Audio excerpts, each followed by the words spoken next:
If you're using Google Calendar on your desktop, it's really easy for you to change an appointment time and to advise everybody else. Let me show you how to do it.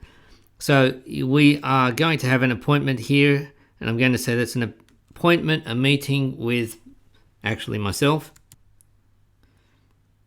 Pop in the email address of whoever you want to invite, and you can add video conferencing.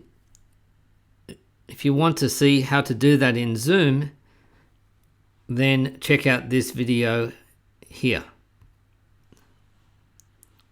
So sending off that invitation.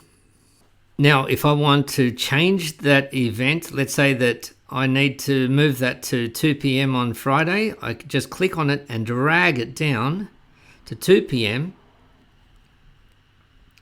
And you can add a message if you want, and then click send.